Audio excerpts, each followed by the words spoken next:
அன்பார்ந்த இந்த பகுதி வாழ் மக்கள் யாவருக்கும் இயேசு கிறிஸ்துவின் இன்ப நாமத்திலே உங்களுக்கு வாழ்த்துக்களையும் ஆலோசனைகளையும் சொல்லி நாங்கள் இந்த பகுதிக்கு வந்திருக்கிறோம். ஏன் வேலை இல்லாத நாங்கள் இந்த பகுதிக்கு வரலங்க? எல்லாருக்கும் வேலை இருக்கு, எல்லாரும் சம்பாதிக்கிறோம், நல்ல வருமானம் இருக்கு. இதெல்லாம் விட்டுட்டு ஏன் இந்த பசங்க எல்லாம் ரோட்டு மேல வந்து பாட்டு பாடி இல்லாத தொல்லை கொடுக்குறான்னு நினைப்பீங்க. ஆனால் நாங்கள் செய்வது தொல்லை இல்லைங்க.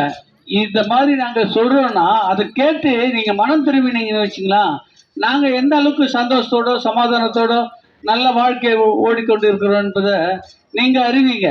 நாங்கள் அந்த அளவுக்கு சந்தோஷத்தோட சமாதானத்தோட நிம்மதியா இருக்கிறோம். நாங்க இருக்கிற போலவே நீங்களும் மாறணும். நீங்க ஒவ்வொருத்தரும் இயேசு கிறிஸ்து மெய்யான தேவன் தெரிஞ்சுக்கிட்டீங்கன்னு வச்சுக்கலாம், அடுத்த நிமிஷமே நீங்க இயேசு கிறிஸ்து பரவாயில்லப்பா, ஏசுன்னு சொன்னாங்க, யாரோ மாதிரி நினைச்சேன், ஜெபம் பண்ண சொன்னாங்க, ஜெபம் பண்ண எனக்கு நான் நடந்துச்சு, எவ்வளோ செலவு பண்ணுன்னு கேட்பாங்க.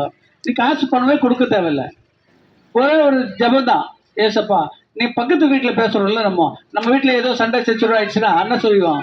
பக்கத்து வீட்டில் தெரிஞ்சவங்க கையில் நம்ம வீட்டு குறைய சொல்லும் போது அவங்க என்ன சொல்லுவாங்க? அப்படியா, வீட்டுக்காரன் அடிச்சான், நீ சும்மா இருந்த, நீ பொண்ணு போடக்கூடாது, அதாங்க சொல்லுவாங்க. ஆனால் ஏசப்பா கிட்ட வந்தீங்கன்னு வச்சுக்கலாம், அதே கிறிஸ்துவ கையில் யார் கையில சொல்லி பாருங்க, அப்படி ஆச்சு. நீ எதுவும் நினைக்காத, எதுவும் சொல்லாத, சும்மா ஒரு ஜெபம் பண்ணு. ஏசப்பா, எங்கள் வீட்டுக்காரர் இது மாதிரி பண்ணிட்டாரு, எங்கள் பையன் இப்படி இருக்கிறான், எங்கள் மகன் இப்படி இருக்கா, அவங்கள மனசை மாற்றுங்க, குணத்தை மாற்றுங்க.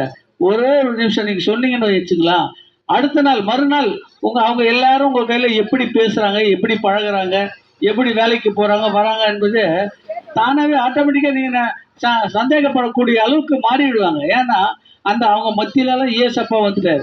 ஏசப்பா வந்து அவங்க மனசை மாற்றி, அவங்க குணத்தை மாற்றி, செய்கையை மாற்றி, எல்லோரும் போலவும் எங்களை போல அவங்கள சமாதானத்தோடு சந்தோஷத்தோடு இருக்க அவர் உதவி செய்வார் என்பது ஆலோசனைகளிலும் உதவி செய்வார், உன்னுடைய எண்ணங்களிலே உதவி செய்வார், உன் உள்ளத்திலே மாற்றுவார்.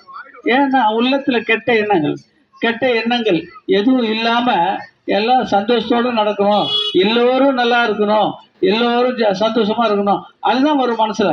ஏன்னா நீ ஏசப்பா கிட்ட வந்ததுனால எல்லோரை பத்தி தான் யோசனை பண்ண சொல்லுவோம். இப்போ நாங்கள் ஏன் இப்போ இந்த இடத்துல வந்து எல்லாரும் நல்லா இருக்கணும், நீங்கள் எல்லாரும் நல்லா இருக்கணும், உங்களை போல எங்களை போல நீங்கள் மாறணும், நாங்கள் சந்தோஷத்தோட சமாதானோட இருக்கோம், அது போல நீங்களே இருக்கணும்னு ஏன் சொல்கிறோன்னா, ஒருத்தரும் கெட்டு போக ஏசப்பாவுக்கு மனசு கிடையாதுங்க.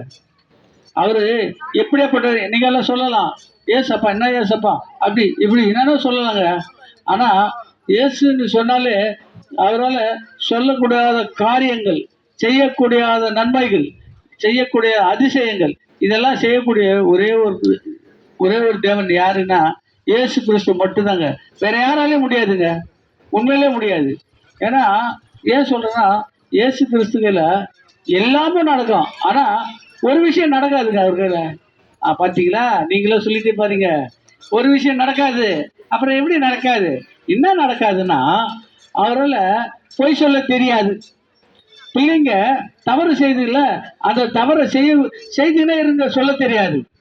அவருக்கு இதெல்லாம் தெரியாத விஷயம். ஏன்னா அவருக்கு சொல்றதெல்லாம் நல்லா இருக்கணும், நல்லா படிக்கணும், நல்லா பேசணும், நல்லா பழகணும், வேலைக்கு போகணும், வரணும், நல்லதை செய்யறது மட்டும்தான் அவருக்கு தெரியும். கெட்டதை செய்யறது இயேசு கிறிஸ்துக்களை கிடையாது. அவர்கள் மட்டும் இல்லைங்க, அவர் நம்பி யாரா இருக்காங்களோ எல்லார் மாசத்துலயே வருங்க அந்த வார்த்தை, எல்லாருக்கையும் அந்த எண்ணங்கள் வரும். ஏன் வருது?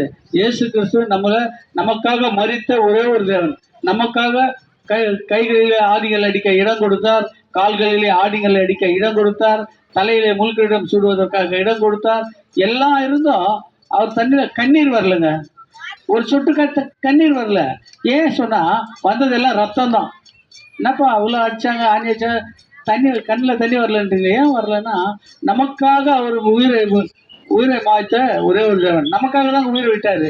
என் ஜனங்க இப்படி இருக்கணும், என் ஜனங்க நல்லா இருக்கணும், அவங்களுக்காக நம்ம செய்த பாவம், அக்கிரமம், அநியாயம் எல்லாத்தையும் அவர் மனசுல உள்ளத்தை ஏற்று அவரு நமக்காக சிலுவையில் தொங்கினாருங்க. சிலுவைனா அப்பெல்லாம் எப்படி இருக்குது தெரியுங்க? அந்த சிலுவையெல்லாம் சாதாரணது இல்லைங்க. நீங்க படத்துல எல்லாம் பார்ப்பீங்க, அந்த கலர் போட்டோங்கள்லாம் பார்ப்பீங்க, அந்த மாதிரி சிலுவைனா அது இவ்வளோ பெருசா எப்படி தூக்க முடியும்? தூக்க முடியாதுதான். ஆனா டிவியில கூட காட்டியிருப்பாங்க, பார்த்துருக்கலாம் நீங்களும். அது அவரால் தூக்க முடியாது. பின்னாடி ஒருத்தர் தூக்கிட்டு வருவோம் வெயிட்டை, பார்த்தீங்களா? ஏன்னா இதில் தான் உன்னை அறைய போகிறேன், இதை நீயே தூக்கிட்டு போ, நீயே தூக்கிட்டு போய் வச்சினா இதில் தான் அரைஞ்சி உன்னை நிற்க வைக்க போகிறேன். அதனால அவரு யாரை பற்றியும் குறை சொல்லாத, எல்லாருடைய பாவங்களுக்காகவும் எல்லாருடைய சாபங்களுக்காகவும் அவரை உயிரை விட்ட ஒரே ஒரு தேவன் இயேசு கிறிஸ்து மட்டும்தாங்க. இந்த மாதிரி வேற யாராலையும் முடியாதுங்க. நம்ம சொல்றத செய்யற, சொன்னது கேட்கிற தேவன் ஒரே ஒருத்தர் இயேசு கிறிஸ்து மட்டும்தான். நம்ம கேட்டதை கொடுக்கிற தேவனும் அவர் மட்டும்தான். வேற யாராலே முடியாதுங்க. நம்ம இன்னானவோ வெட்டிங் எல்லாம் காட்டியிருக்கலாம், எவ்வளோ இதெல்லாம் பண்ணியிருக்கலாம் யாராருக்கும். அவங்க எல்லாம் நம்ம கூட வந்து நம்ம கெட்டு போறவன், நம்மளுக்கு நல்லா இல்லையே, உடம்பு சரியில்லையே, பட்னியாக்குறானே என்ற எண்ணங்கள் அவங்களுக்கு வராது. ஏன்னா நம்மெல்லாம் எல்லாத்தையும் அவங்களுக்கு தான் கொடுத்துருக்குறோம் இன்னைக்கு வரலாம்.